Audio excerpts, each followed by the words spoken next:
ମୋ ନାମ ସାହାଯ୍ୟରେ ଆକାଶମଣ୍ଡଳ ଉଚ୍ଚ ବିଦ୍ୟାଳୟର ଛାତ୍ର ଏବଂ ଆମ ଗ୍ରାମ ତାଳଗଡ଼ା ଖୋଲିଗଡ଼ ବ୍ଲକ କାଠମାଣ୍ଡଳ ଉଚ୍ଚ ବିଦ୍ୟାଳୟରେ ପାଠ ପଢ଼ୁଛି। ଆମ ଟିମ୍ ନାଁ ଆଇଷ୍ଟନ୍। ଆମେ ଆଜି ମେଡ଼ିସିନାଲ ପ୍ଲାଣ୍ଟସ୍ ବିଷୟରେ କିଛି ପଢ଼ାଯାଉଛି ଏବଂ ସେହି ମଧ୍ୟରୁ ଘିକୁଆଁରୀ ଓଡ଼ିଆ ତାକୁ ଘିକୁଆଁରୀ ମଧ୍ୟ କୁହାଯାଏ। ଏହି ଘିକୁଆଁରୀ ଅନେକ କାର୍ଯ୍ୟରେ ମଧ୍ୟ ଆସିଥାଏ, ଯେପରି ଆମ ଗାଁ ଗହଳିରେ ଅନେକ ଲୋକଙ୍କ ମୁଣ୍ଡ ବ୍ୟଥା ଏବଂ ମୁଣ୍ଡ ଥଣ୍ଡା ରଖିଥାଏ, ମୁଣ୍ଡ ବ୍ୟଥା କମାଇଥାଏ, ଚର୍ମର ଯତ୍ନ ନିଏ ଏବଂ କେଶର ଯତ୍ନ ନେଇଥାଏ, ପାଚନ କ୍ରିୟାରେ ମଧ୍ୟ ସାହାଯ୍ୟ କରିଥାଏ। ଏହାର ଉପକାରୀ ଅଂଶଟା ହେଉଛି ଏହାର କାଣ୍ଡ। ତାପରେ ମିଟ୍ ବା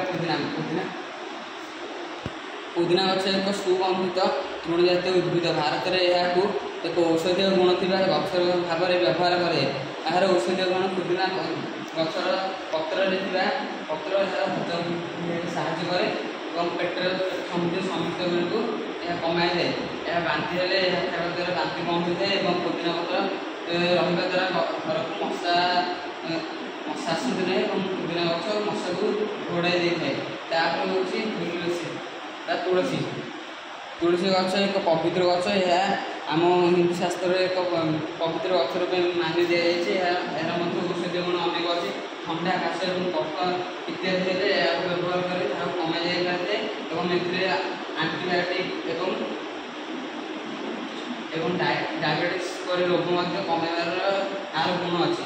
ତାପରେ ଅଛି ଡାଳିମ୍ବର ଉପକାରୀ ଅଂଶ ହେଉଛି କଢ଼ି ଓ କଷି। ଡାଳିମ୍ବ ଗଛ ଏହାର ଉପକାରିତା ହେଉଛି ଯେ ଡାଳିମ୍ବ ଗଛ ଏକ ଉପକାରୀ ଗଛ ଏବଂ ବୈଜ୍ଞାନିକ ନାମ ଏହାର ପୁନିକା ଗ୍ରାଣ୍ଟମ୍। ତାପରେ ଏହାର ଔଷଧୀୟ ଗୁଣ ଗୁଡ଼ିକ ହେଲା ଯେ ଡାଳିମ୍ବ ରସ ଦ୍ୱାରା ରକ୍ତହୀନତା ରୋଗକୁ କମାଇ ଯାଇପାରିବ ଏବଂ ରକ୍ତହୀନତା ଶରୀରରେ ଦେଖାଯିବ ନାହିଁ। ହୃଦରୋଗ ମଧ୍ୟ ଡାଳିମ୍ବ ଖାଇବା ଦ୍ୱାରା କମିଥାଏ। ତାପରେ ହେଉଛି ବେଲ ଗଛ ହେଉଛି ଓଡ଼ିଶାର ଏକ ଜଣାଶୁଣା ପବିତ୍ର ଗଛ। ଏହା ଶିବଙ୍କ ପୂଜାରେ ମଧ୍ୟ ଲାଗିଥାଏ। ଏହାର ଅନେକ ଔଷଧୀୟ ଗୁଣ ରହିଛି, ଯଥା ଏହି ଗଛର ପ୍ରତ୍ୟେକ ଅଂଶ ଆୟୁର୍ବେଦ ଔଷଧ ଭାବେ ବ୍ୟବହୃତ ହୋଇଅଛି। ଏହା ପେଟ ରୋଗ ଭଲ କରିପାରେ। ତାପରେ ଅଛି ମେରିଗୋଲ୍ଡ ବା ଗେଣ୍ଡୁର ଉପକାରୀ ଅଂଶ ହେଉଛି ଏହାର ପତ୍ର। ଏ ଗେଣ୍ଡୁ ଫୁଲର ଗଛର ଓଡ଼ିଶାରେ ଏକ ଅତି ସାଧାରଣ ତଥା ଲୋକପ୍ରିୟ ଗଛ। ଏହି ଗେଣ୍ଡୁ ଫୁଲର ପତ୍ର ଦ୍ୱାରା